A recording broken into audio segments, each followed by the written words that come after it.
There are people who seem to remain calm even when everything around them is falling apart. They do not scream. They do not react impulsively. They do not allow every comment to destroy their day. And no, they were not born that way. They learned something that most people never understand. Your emotions can become your worst enemy or your greatest source of power. The Stoics understood this more than 2,000 years ago.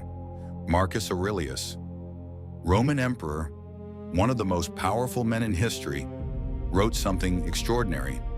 You have power over your mind, not outside events. And honestly, that sentence can change your life because most people live reacting automatically to everything. If someone criticizes them, they explode. If something goes wrong, they collapse. If someone ignores them, they feel anxiety. If they lose money, they feel like they lost their worth.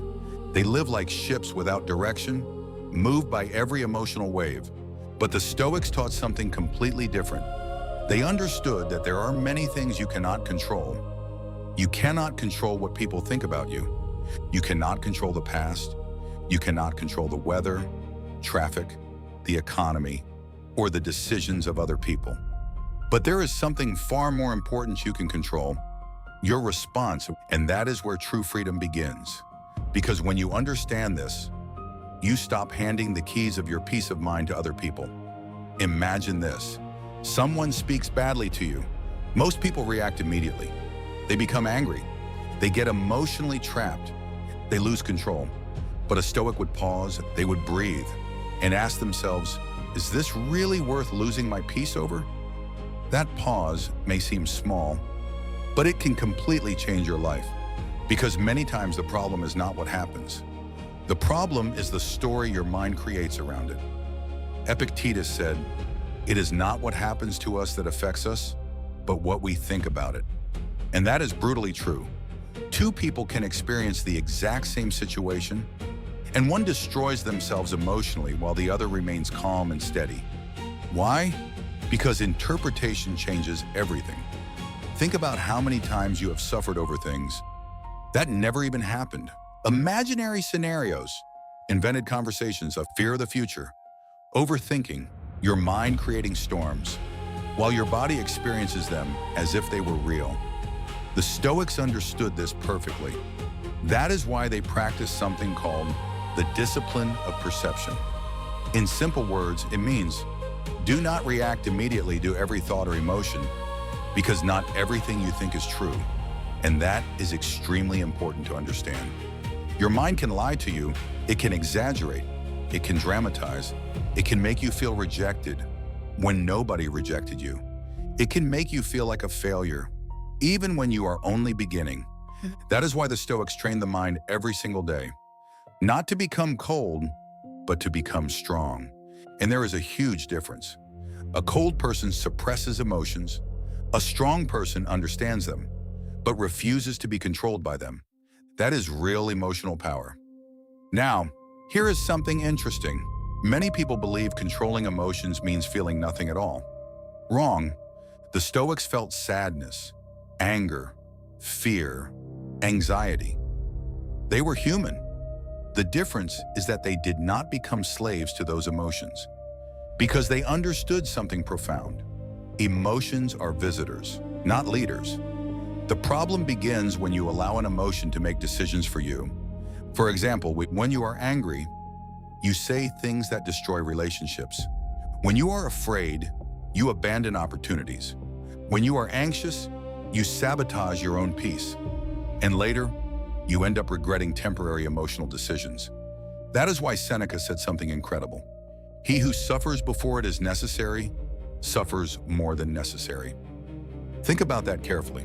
How much suffering in your life has been created by anticipation, fear of the future, fear of rejection, fear of losing, fear of not being enough?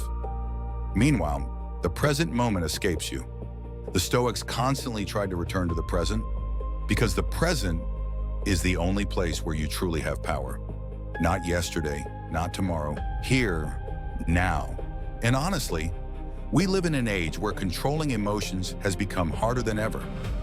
Everything is designed to disturb your mind. Social media, Negative news, constant comparison, infinite stimulation. People spend their entire day reacting. One comment, one notification, one post, and suddenly their emotional state completely changes. That is not freedom. That is emotional dependence on the outside world. Marcus Aurelius wrote down his thoughts every night to observe his own mind. Imagine that, the most powerful man in Rome, still struggling with thoughts, emotions, frustrations. That should remind you of something important. You are not weak for having emotions. You are human. The key is learning to observe them without allowing them to control you. And here is a very powerful Stoic practice. The next time you feel an intense emotion, do not react immediately. Do this instead. Stop, take a deep breath, and ask yourself, does this truly deserve my energy? That one question can save you from countless problems, because many times we react automatically and regret it later. The Stoics understood that true strength is not shouting louder than everyone else. It is remaining calm while everyone else loses control. That requires mental discipline. And yes, it can be trained, just like a muscle. Every time you choose not to react impulsively, you become stronger. Every time you choose to think before acting, you become freer. Every time you refuse to become emotionally trapped by everything, you recover peace of mind. And something very important, you cannot control whether someone criticizes you, but you can control whether that criticism destroys your peace. You cannot control whether someone leaves your life, but you can control whether you turn that into an endless tragedy. You cannot control every difficulty in life, but you can decide who you become while going through them. And that is true Stoicism. It is not about becoming indifferent. It is about developing a mind so stable that external chaos cannot destroy your inner world. Because peace of mind does not appear by accident. It is built with practice, with awareness, with emotional discipline. And honestly, most people never learn this. That is why they live emotionally exhausted, reacting all the time, chasing approval, trying to control impossible things, while neglecting the only thing they truly have the power to govern, their mind. And maybe today is a good day to begin changing that. You do not need to become a Roman monk tomorrow. You only need to begin with small pauses, small moments of awareness, small emotionally intelligent decisions, because calmness is also a practice. And the more you practice it, the stronger you become inside. The harder it becomes for the world to destroy you emotionally. And little by little, you begin to understand something powerful. True peace does not arrive when everything outside becomes perfect. It arrives when you learn to remain stable, even while chaos exists around you. That is real strength. That is Stoic wisdom.